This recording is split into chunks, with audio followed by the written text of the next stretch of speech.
नमस्कार और स्वागत है मेनोलॉग की इस कड़ी में।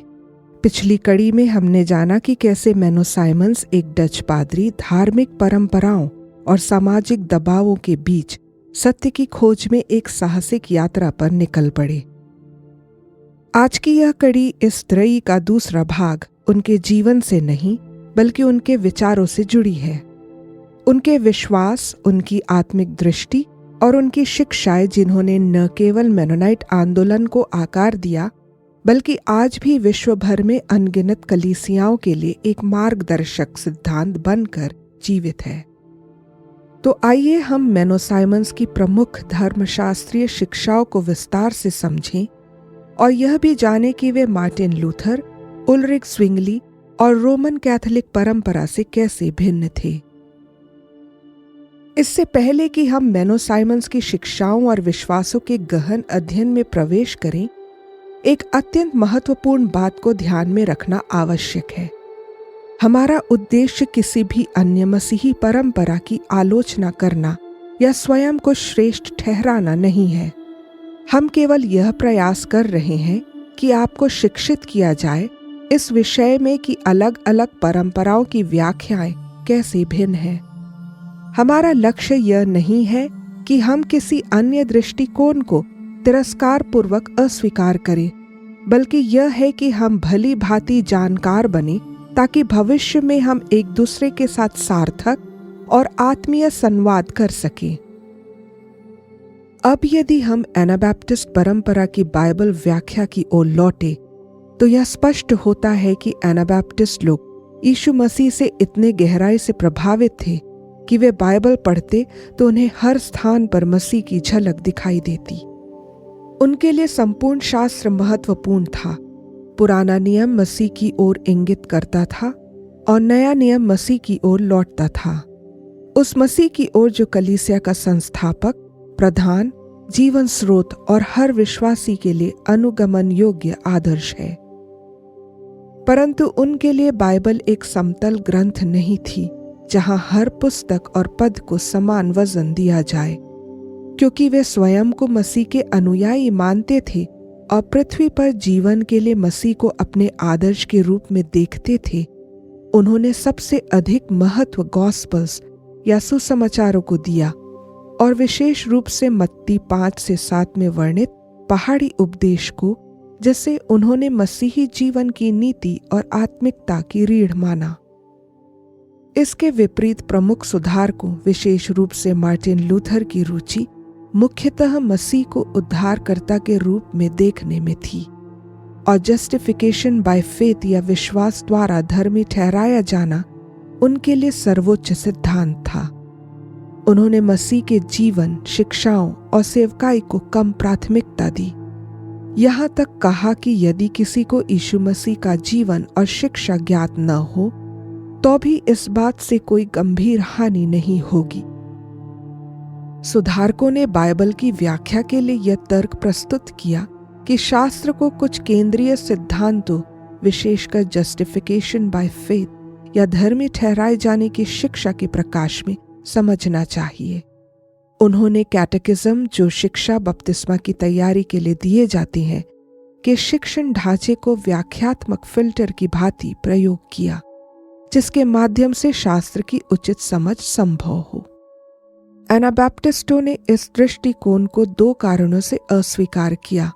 पहला, यह शास्त्र के ऊपर मानवीय सिद्धांतों को बिठा देता है, जिससे शास्त्र की सर्वोच्चता कमजोर पड़ती है। और दूसरा, यह बाइबल के संपूर्ण और निष्पक्ष पठन में रुकावट बनता है। इसका एक प्रसिद्ध उदाहरण मार्टिन लूथर का याकूब की पत्री के प्रति नापसंदगी है। उन्होंने इसे भूसे की पत्री कहा क्योंकि उसमें उन्हें विश्वास द्वारा धर्मी ठहराए जाने के सिद्धांत का आधार नहीं मिला। इसके विपरीत एनाबैप्टिस्टों ने बाइबल को संपूर्ण रूप में ग्रहण किया, किंतु मसीह की शिक्षाओं को उसकी व्याख्या की कुंजी माना। उनके लिए यीशु मसीह न केवल उद्धार का मार्ग था बल्कि जीवन की प्रतिदिन की दिशा और कलीसिया का केंद्र भी। तो आइए मेनो साइमंस के विश्वास और शिक्षाओं को करीबी से जानें। हमने इन्हें 10 बिंदुओं में विभाजित कर दिया है। 1. मसीह केंद्रित विश्वास। मैनो की समस्त शिक्षा मसीह के जीवन और शिक्षाओं पर आधारित थी। उनके लिए यीशु मसीह केवल उद्धारकर्ता नहीं थे, बल्कि एक ऐसा आदर्श थे जिसका प्रत्येक अनुयायी अनुकरण करे। उन्होंने मसीह के जीवन से नम्रता, प्रेम, त्याग और आज्ञाकारिता सीखा और इन गुणों को आत्मसात करने का आह्वान किया। मैनो का विश्वास केवल बौद्धिक नहीं बल्कि व्यावहारिक था, जो दूसरों के दुख में भागी हो, भूखों को भोजन दे और शत्रु से भी प्रेम करे। यह दृष्टिकोण मार्टिन लूथर के विश्वास द्वारा उद्धार की अवधारणा से अधिक गहरा और संपूर्ण था। जहां लूथर ने विश्वास को केंद्र में रखा, मैनो ने विश्वास के साथ साथ जीवन शैली को भी मसीह के अनुसार ढालने की आवश्यकता पर बल दिया। 2. विश्वासियों का बपतिस्मा। मैनो ने यह सिखाया कि बपतिस्मा केवल उन वयस्कों को दिया जाना चाहिए जो अपने विश्वास की घोषणा स्वयं करते हैं। उनका मानना था कि शिशु बपतिस्मा शास्त्र सम्मत नहीं है और यह केवल परंपरा के प्रभाव में दिया गया एक कृत्रिम सुरक्षा का भ्रम है। इस बिंदु पर मैनो साइमंस रोमन कैथोलिक चर्च और मार्टिन लूथर दोनों से भिन्न थे, जिन्होंने शिशु बपतिस्मा को मान्यता दी थी। उल्रिक ज़्विंगली ने इस पर प्रश्न अवश्य उठाए, परंतु उन्होंने भी राज्य के दबाव में इसे पूरी तरह त्यागा नहीं। 3. अहिंसा और शांति का मार्ग। मैनो साइमंस ने हर प्रकार की हिंसा का विरोध किया, चाहे वह व्यक्तिगत हो या राजकीय। उनके अनुसार सच्चा मसीही कभी हथियार नहीं उठाता, युद्ध नहीं करता और शत्रु से भी प्रेम करता है। जहां ज़्विंगली और लूथर ने राज्य के साथ संधि की और राजनीतिक सत्ता के संरक्षण को स्वीकार किया, वहीं मैनो ने सुस्पष्ट रूप से कहा, नए जन्मे हुए विश्वासी तलवार नहीं उठाते। मत्ती 5:9 के आधार पर वे अपने अनुयायियों को शांति के पुत्र कहलवाए जाने के मार्ग पर लेते गए। 4.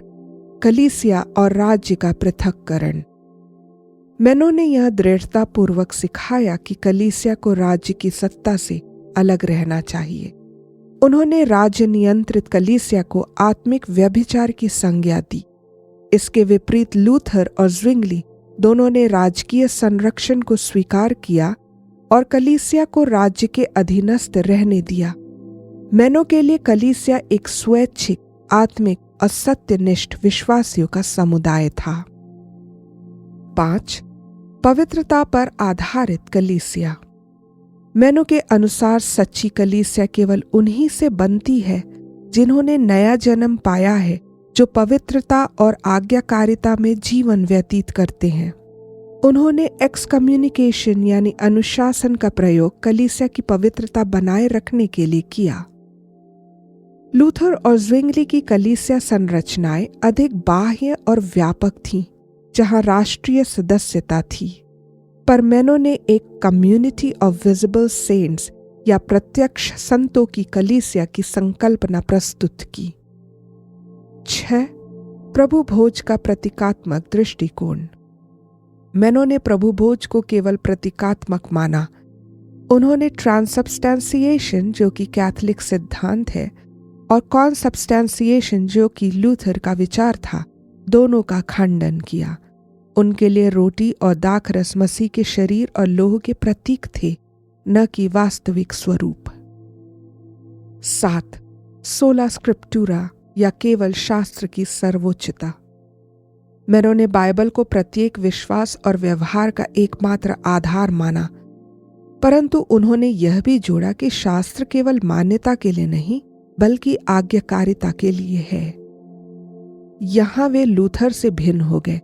उन्होंने विश्वास द्वारा उद्धार को केंद्र बनाया, जबकि मैनो ने विश्वास व आज्ञाकारिता दोनों पर बल दिया। 8.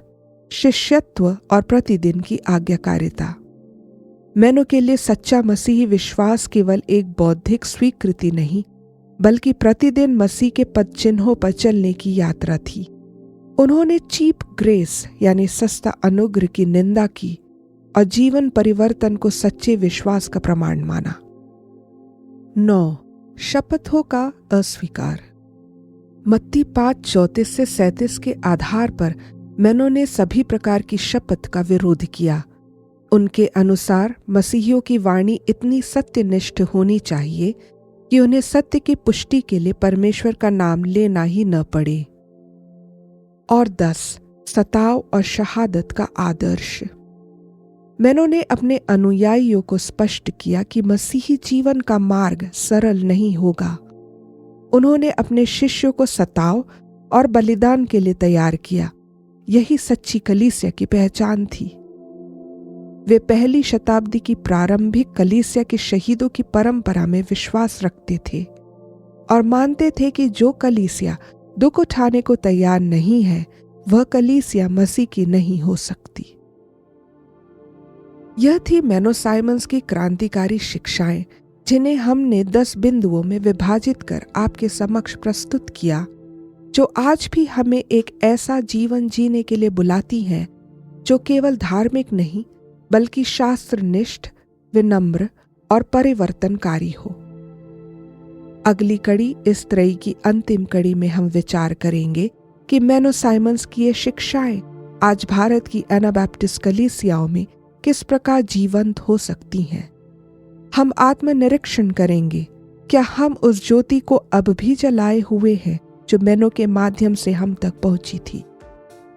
इजाजत दीजिए, अगले सप्ताह फिर मिलेंगे। परमेश्वर आपको बहुतायत से आशीष दे।